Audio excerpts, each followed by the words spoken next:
서울 성적지를 법문으로 공부하고 법문을 통해 문답을 나누어 보는 시간, 서울 기원 법문 이야기. 소태산 서울 경성을 품다의 저자이신 나주교당 방길등 교무님 나와주셨습니다. 반갑습니다. 네, 반갑습니다. 네, 교무님. 오늘은 이 경성부기학원 터에 대한 이야기를 해주신다고 하셨습니다. 네. 그런데 부기학원이란 곳이 뭐 하는 곳인가요? 요즘은 자주 들어볼 수 없는 단어거든요. 북이라는 말을 요즘 안 듣죠. 네. 저만 해도 그 학교 다닐 때 많이 듣는 영어지요. 아, 그런가요? 네. 네. 사실은 이 북이라는 것은 그 어떤 그 자산 자본 또는 부채, 이게 자산 자본 부채의 어떤 수지, 수입과 지출이죠. 네. 그게 증감, 이게 더 늘고 이야. 줄고 이런 따위를 밝히는 그 기장법이에요. 이게 네. 장부에 이렇게 기장하는데 요즘은 옛날 다 이렇게 손으로 썼잖아요. 지금은 이제 이렇게 그 컴퓨터상에서 다 입력을 하면 자동으로 이렇게 붕괴가 되죠, 다. 그러니까 이렇게. 제가 이 북이라는 단어를 예. 근데 들어보지 옛날에는 못하는 그것을 거군요. 네. 컴퓨터가 했던 일을 사람이 다 하죠. 수기로. 수기로 다 붕괴도 시키고 다 뭐 이렇게 하죠. 네. 저희들도 그 이제 교무 막 나가서 초임 때만 해도 이걸 손으로 다 이렇게 붕괴하고 다 했어요. 네. 그러다가 어느 시간이 저도 이제 시간 상당히 흘러서 이게 인터넷 컴퓨터상에 이게 이렇게 프로그래머돼서 이제 그것이 아무래도 이제 기계가 이제 다 이렇게 하게 되는 편리한 세상이 됐죠. 네. 이제 그걸 읽을 줄만 알면 되는 거죠. 이렇게 그래서 근데 이제 여기서 지금 그 북이라는 말이 나왔는데 네. 사실은 북이라는 말은 근대적인 회계법이에요. 오, 그렇군요. 이게 근대적인 회계법을 소태산 대종사께서 도입했다는 겁니다. 와. 이거는 이렇게 쉽게 볼 일이 아니에요. 네. 그러니까 이 자리도 제가 지금 광화문길 지금 얘기를 하는데 경복궁에서부터 우리가 경복궁 보고 쭉 광화문 길을 그 광화문 광장을 따라서 쭉 내려오는 그 코스를 지금 말하고 있는 거예요. 네. 말하다 보면 과연 북이학원이 어디 있었을까라는 고민을 좀 해보게 돼요. 근데 정확하게 알지는 못해요.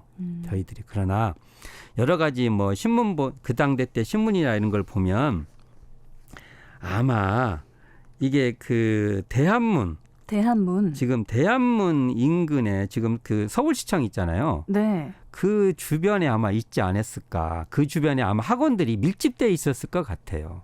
남겨진 자료를 보고 유추했을 때 왜냐하면 그 있지. 광고가 나오는 것이 그쪽에 있다는 그 있죠. 네. 어디에 있다 그 나오잖아요. 위치 광고가 위치 있죠. 광고 같은 거 나오잖아요. 네. 그런 흔적들이 좀 있어요.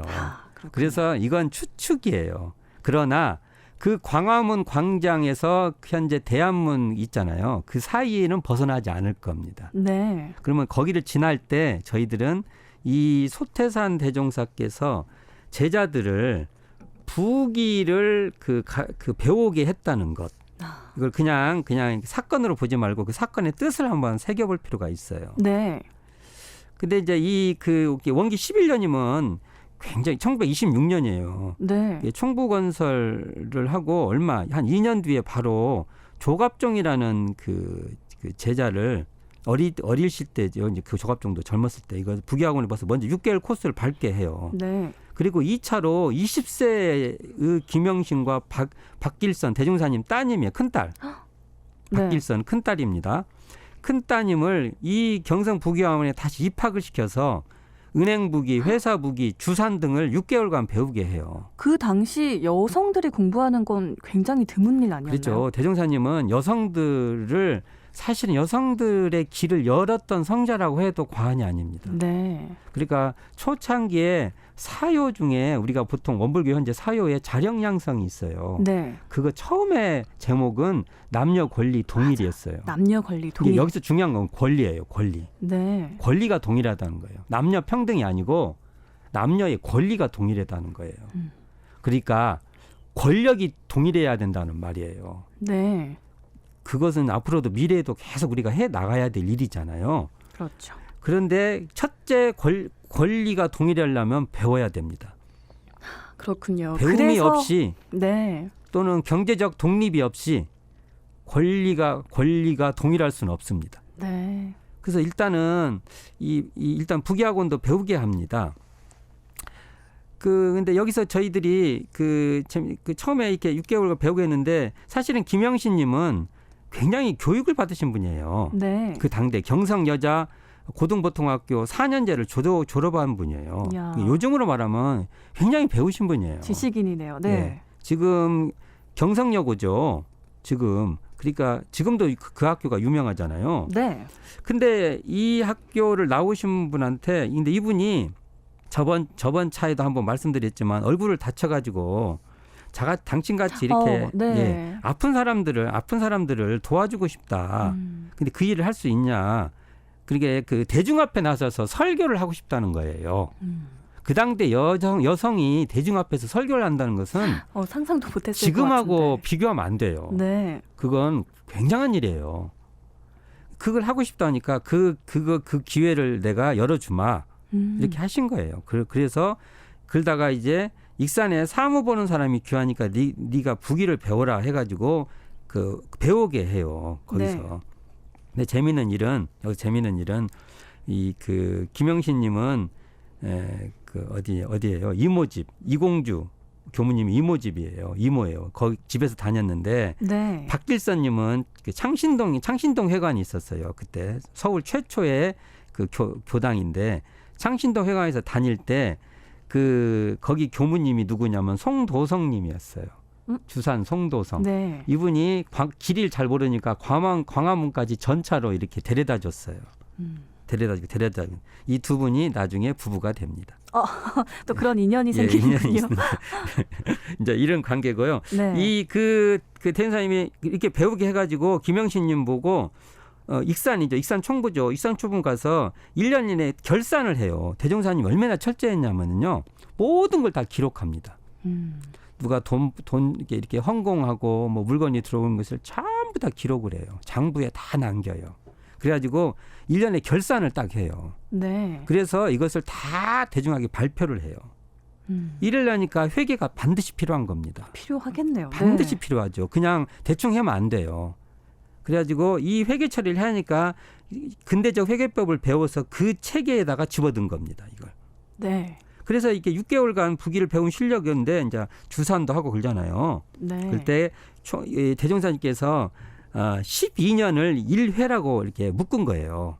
12년을 지나서 12년을 총정리하는 회계를 정리를 해요. 또 12년을 총정리하는 회계를. 이럴 때 이제 그 사람들이 이걸 이 김영신 님이 당신이 배웠던 것을 주변 사람한테 가르쳐 줘요. 네. 그래서 뭐 그 당대 때 인물이었던 송도성, 전음광, 조갑종 이런 분들이 이걸 통해서 능수능란하게 결산 사무를 다 처리를 합니다. 이야. 이게 요즘도 사무 처리하기가 쉽지가 않아요. 요즘도 막 분식회계하고 그러잖아요. 네, 회계 어렵거든요. 예, 분식회계 가지고 막 그걸 막 조작하고 그러잖아요. 네. 근데 이런 걸 안 했던 거예요. 네. 그래서 투명하네요. 네. 예, 투명하죠. 이때 나중에 백백교 사건 때문에 그 일제가요. 그 불법 연구의 회계를 여러 번 조사를 해요. 하지만 털어요. 요즘 말하면 감찰 나갔다고 하잖아요. 네. 그래도 뭐 감찰 나가지 않습니까? 네. 요즘 아무리 털어도 안 나와요. 보통은 재물에 대해서 뭐가 나오거든요. 조금이라도 나오기 마련인데 네, 안 털어도 나오니까 안 나오네. 신기한 거예요. 네. 이때 터전이 어디서 발생했냐? 경성 부기학원에서의 이 본에서 공부를 배워오게끔 했던 그것이 기반이 된 거예요. 야, 압수수색도 통과시킨 거죠. 요즘 말하면 압수수색이죠. 네. 그래서 일제가 뭐라고 했냐면 이것을 불법 연구의 조직과 계획과 실천은 나라를 맡겨도 능란히 처리하겠다라는 말을 했던 거예요. 그게 이제 대종경 실시품 14장에 나오는 말인데요. 저희들은 이런 말들의 그 기본 조건, 그러니까 물밑 조건이죠. 그것이 어디서 벌어졌냐, 어디서 얻게 되냐고 하면은 광화문 그 광장을 쭉 따라서 내려오다 보면은 그 대한문과 광화문 그 사이에 어디선가에 있었던 부기학원, 네. 경성 부기학원에서 우리 앞선 선진님들이 대종사님 뜻에 따라서 그걸 배우고. 잘 배워서 근대적 회계를 운영한 도입해서 네. 그대로 실천했던 것은 소태산 대종사께서 물질 개벽을 물질 문명을 활용했던 하나의 예입니다. 이것도. 그렇군요.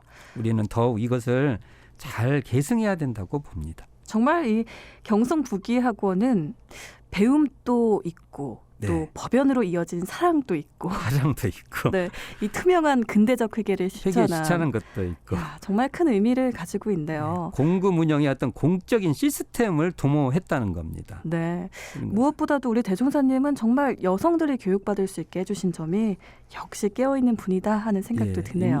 이 지점은 앞으로 잘 밝혀야 될 문제고 여기 특히 단순히 여성이 아니라 여성의 권리예요. 권리를 또 세워주신. 권리가 없으면 아무리 외쳐도 이걸 외쳐도 소용이 없다는 네. 겁니다. 그러니까 지금으로 말하면 경제적 독립이 확실히 돼야 되고 또 아까 이렇게 말한 교육을 안 받으면 안 되는 거잖아요. 네. 이런 문제에 대한 확실한 그 주장을 하셨던 게 소태산 대종사님이십니다. 그렇군요. 교부님 또 이 보통급 계문에 보면 이 8번 조항에 예. 공금을 범하여 쓰지 말며라는 말이 있잖아요. 네네. 원들교에서 공금을 사용하는 원칙이 어떻게 되나요? 이런 이게 우리 사건이 많아요. 네. 뭐 한 예를 들으면 너무 싸가지고 너무 싸 금매가 나왔어. 너무 네. 싸. 그래서 일단은 샀어요. 그게 대종사님께서 물려라고 합니다. 물려. 예, 물려라는 게 물려라는 게 그죠. 되돌려 네, 물리라고. 물려라고 합니다. 왜 그러냐?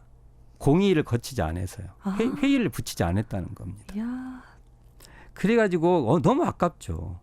또는 어디 보니까 한약재가 너무 싸. 그래서 이걸 일단 사놓은 거야. 너무 저렴하고 막 금매물이더라도 금매물이라도. 공의를 거쳐야 한다. 그러니까 미리 뭔가 그 해서 그 대중이기 때문에 개인은 상관이 없는데 네. 그렇게 되면은 나중에 그것이 어떻게 될 줄 모르거든요. 그래서 이게 그 예산과 그다음에 공적인 어떠한 그 회의 그다음에 어떤 공적 시스템을 거치지 않고 하여간 그 공적 시스템을 효율적으로 만들어야겠죠. 네. 그 시스템을 거치도록 한 겁니다. 그렇지 않고 그냥 자기 개인은 상관없어요. 자기가 하는 건. 그러나 그 이것이 공적인 거 있죠. 네. 예를 들면 교당 회계라든지 또는 어느 기관의 기관장으로서 요즘 사회에 문제되지 않지 않습니까? 요즘 사회에 이렇게 오너라고 해서 막 자기 마음대로 하잖아요. 네. 이건 안 된다는 거예요, 대종사님. 네. 아무리 당신도 당신 마음대로 하면 안 돼요. 이게 법 이외에 초법적으로 가는 것을 금지시켰어요. 네. 공적 공금이란 것은 그런 것과 결부가 되고 현대 사회에서 너무 중요한 내용입니다. 네. 앞으로 경제 민주화에 반드시 거쳐야 될 내용이죠. 오늘도 아주 소중한 말씀 잘 들었습니다. 네. 오늘 말씀해주신 이 투명하고 깨끗한 네. 공금 운영의 이 공적인 시스템을 마련했던 이 부기학원 네, 부기 도입의 중요한 터죠. 네. 오늘 말씀도 고맙습니다, 교무님. 네, 감사합니다.